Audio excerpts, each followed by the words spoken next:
Throughout the history of mankind, horses have played an integral role in the development of our societies. I'm Rashid Holder, and this is another episode of Positive Pulse. Today, we will be speaking with Kareem Smith, owner of Five Gates Equestrian, as he tells us all about his program, Ride to Thrive, and how it impacts on his community in a positive way.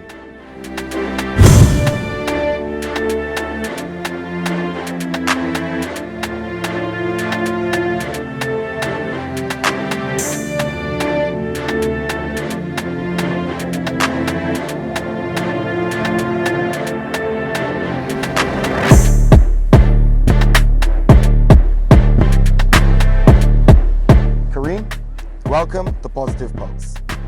Thank you, Rashid. Now, you would have started Five Gates Equestrian within your community. Tell me what was one of the driving forces behind starting the stable and the Ride to Thrive initiative. Well, simply one of the driving reasons behind it was that the stable started in the pandemic. So, like we know, coming on to the first summer of the pandemic, we had like basically all the kids in the community at home with nothing to do. And equally at that time, we, as a society, meaning Barbados, we were having this conversation about youth crime, the rate of uneducated youth, among the children leaving school without certification. And I kind of thought of those two things, the fact that we're in the middle of this pandemic, the children didn't have any alternatives in terms of outside exposure, and the social problems that we had. I felt like it was a perfect opportunity to act. And that summer we basically, I would say we, because it largely happened because of the children from in the area. We did our first summer camp, which I then eventually termed Ride to Thrive. And the whole idea behind Ride to Thrive is that it uses the equestrian sport and the connection to horses, which is needed to do anything in the sport, to help develop we would say people call them troubled, I would say just the children in the community, because everybody struggles with something. Yeah. So in some cases, some people, it was confidence, some people had anger issues. Like a major problem right now, like kids don't move enough, so then some kids were definitely overweight, and like we managed to over that time kind of tackle a lot of different aspects and had some really, really nice positive outcomes by the end. So that's how it looked like for 2020. And then we've had a few follow-ups since then. The program is still ongoing. Some of the children have obviously grown older and are now almost like my assistants. So instead of them learning how to ride, Yeah. they're now coming out and taking the younger ones on trail rides, giving tips and pointers. And that, I think, is one of the main reasons I do the program. Right. So you would have spoken about, the high prevalence of crime, the involvement and the high frequency of youth being involved in crime. How do you see a program like Ride to Thrive helping to, get youngsters kind of off of the block and into, something that basically helps with their development? So I think any interaction with an animal has a profound effect on anybody. The horse in particular, this is my area, the horse in particular, it is a partnership. So the list of benefits can be exhausted. It's first, self-confidence. Although a lot of kids can shout and talk and be mean and boisterous, a lot of confidence is a major thing that we're lacking, like generally in society. Discipline. Yeah. Some children generally don't understand the concept. Empathy, because in order to have the relationship with the horse, you have to be able to, at some point, kind of start and look at this horse and think, how is this horse feeling? Yeah. And these as much as they sound like very simple concepts to grasp, if you really interact with a lot of youth in Barbados, you find, ask them what empathy means, they don't even know. Yeah. If you put them in a situation which really challenges them, you see confidence is almost not Non-existent. non-existent. Yeah. The discipline,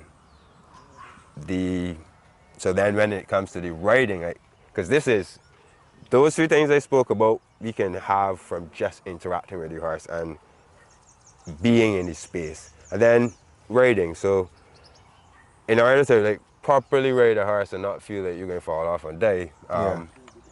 it calls for you to be very aware of yourself, your balance, physically and mentally, because so much of it is what we think and not what we do. Well, I can raise my hand and say that when I was much younger, even the thought of getting on a horse or being in close proximity to a horse, used to make me extremely scared and nervous. So even from the point of view of, you say, them being confident enough to sit on the horse and the partnership that they then develop with the animal and also the persons that they're working with on the stable each and every day, definitely is in their social development, you would say. No, 100%, because fear is fear. And what the idea of, being afraid of interacting with a horse, although yes, it is big and imposing and you should be careful, for the most part, the people who have this like major fear response is because they're dealing with some type of trauma or fear that they don't know how to process. And Right. what I believe, well, at least what I believe, is if you can start to process and deal with that with a horse who is like so imposing, they got so many negative stories about what could happen interacting with a horse, it will take time, but eventually you can apply these same things to your life. Let me ask this question then. In terms of the Right to Thrive initiative program, what would you say were some of the biggest, well, transformative things that would have happened to the participants from when they first came to now, like after they've been involved in the program for a while now? Some of the biggest things are actually like the simple things. I had a participant who would not engage in conversation with someone they don't know. And when I say someone they don't know, I mean someone that they don't regularly socialize with. Yeah. I mean literally. If strangers came to the stable, if this crew were to come to the stable now, he would just find himself to the back. He was, by then, by virtue, like, not confident enough to deal with the horses. He was here for maybe like 3 months and he never rode. Fast forward to today, I can have him go on a ride with me and on his own, privately, engage with clients. Yeah. And that is a major thing. So yes, we want outcomes. We want things that are measurable, because in the end, you can go and ask somebody for funds or support, and you want to be able to be like, yes, this is where your money is going. But I think the greatest thing about the initiative and the space I've created is that it feels safe. Yeah. And they are very aware that they could be in this space. Obviously not, you can't just do anything you like in this space. Yeah. But is a safe space for them, and is a space where they can express themselves within, you know, the boundaries of respect.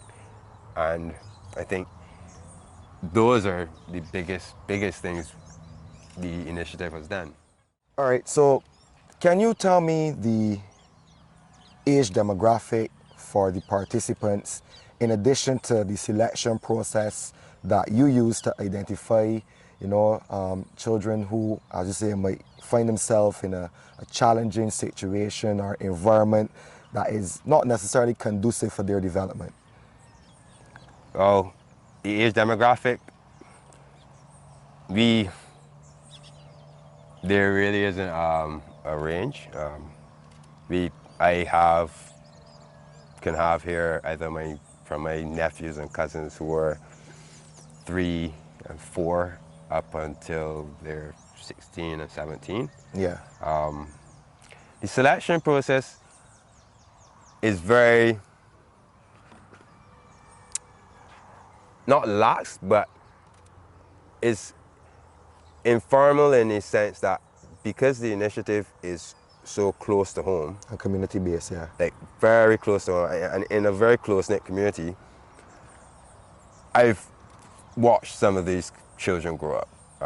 Yeah. So you almost kind of have a feeling, like You know their you backstory and know some of Yeah. the things that they're experiencing. you yourself would have been one of those people who, you know how we do as Bajans, you see children and be like, "You boy, he would do with some boy helping he." Correct. Like, kind of those instances. Yeah. Where you see someone, and yes, we helping troubled and at-risk children, but a lot of the times, the thing that really makes you help these children is that you don't see the trouble and the at-risk. You see potential. You see, like, big man, what are you doing? So in terms of Like, your you behavior, even that as an outlier, you see the potential Yeah. and what they can do in Yeah. terms of how they even interact with each other. Yeah, for the most part, it's potential. It's potential that you see that makes you think, you know, this person doesn't need to be like this. Yeah. And with just a little grooming, all right, sometimes even just to listen, just to be that space where they could feel like, you know what, I could come here and escape whatever situation I think I might need to escape. Yeah. Yeah, the selection is very close and personal. It's informal because I largely know most of these children. They're very close to home, really. Yeah.